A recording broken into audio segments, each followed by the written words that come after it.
Welcome to the Michigan Golfer Show with your host, Bill Shelton. Join us each week as we explore the people, the places, and the events that shape our great game. Welcome to this edition of the Michigan Golfer. We're at the grand opening of 9 new holes of the Pheasant Run Golf Course in Canton, Michigan, and we're with the people who put it all together. Just next to me is Steve Forrest from Arthur Hills, Steve Forrest and Associates. Next to him, Ken Williams, who worked on this, and then the PR guy, Quentin, as they call him, Q. We're going to let these guys tee off. Now, all of us who wonder why, golf courses are so tough, well, when the golf architects are hitting from the very back tees, the gold tees, playing at probably 7,000 yards, that's why they build the courses. They can play it. Maybe we can't, but we're going to watch them and follow them around and talk a little bit about it. So you guys tee off, and we'll continue to talk as we go around the course.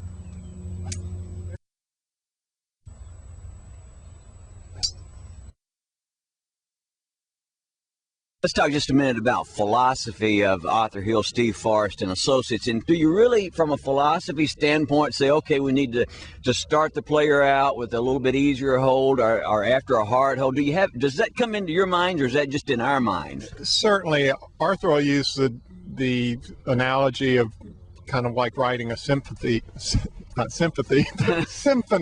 yeah, where you'll begin with some mellow music, give them wide open spaces to start the round. As they warm up, you give them more and more challenge, and you build to a crescendo.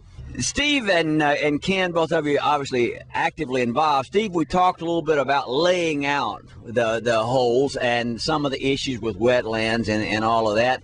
And it seems to me that as we look here at Pheasant Run, you have a lot of wetland areas that you had to deal with, both from the naturalist side as well as the actual just building a golf course.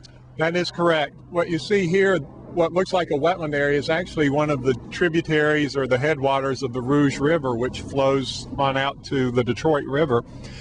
And we're basically in a floodplain with this hole, and perhaps Ken can talk a little bit about the permitting process that we went through. We had to be very careful with what we disturbed and what we didn't. We worked very closely with the Michigan environmental agencies. And really what we did is, as Steve said, you're not allowed to fill within the floodplain or the floodway.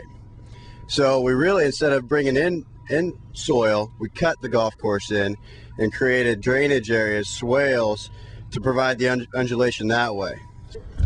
Steve, behind us, we're at a par 3, the 23rd hole here at Pheasant Run, and we see water here. When we see water and sand and other, are they there necessarily to impact the play, or are there other reasons we see some of those? Well, many times we put them in to try to impact the play, but they can be providing multiple purposes or responding to multiple functions. In this particular case, this is a stormwater detention pond that services the residential areas, that handles their stormwater runoff, gives it a place to store it rather than flooding their basements.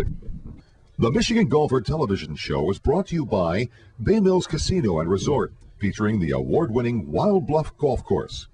Golf Connects, the convenient connection to all your favorite golf courses. And North Carolina Pinehurst area, the world's 3rd greatest golf destination. Well, yesterday was the grand opening of the new 9 holes of the Pheasant Run Golf Course, designed by Arthur Hills here in the Canton area, and it was a great day. And we're with Dave Horstman now, the director of golf of the Pheasant Run Golf Course. And Dave, congratulations on opening the new 9 and having 27 Arthur Hills holes to play in the Canton area. Thank you. Boy, we had a great day yesterday. The golfers loved it.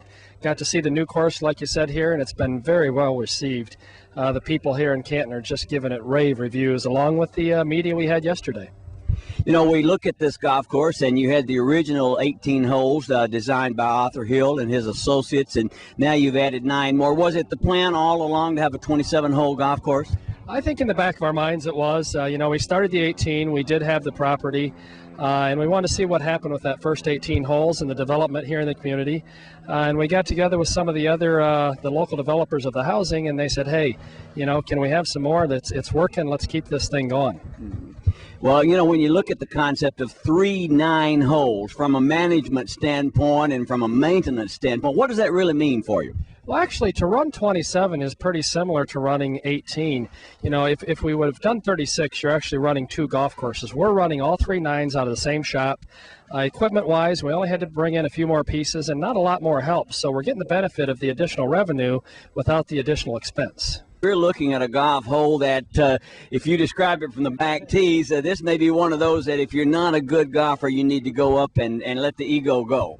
Yeah, I would say so. We're at the gold tee, but it's kind of not really the back tee.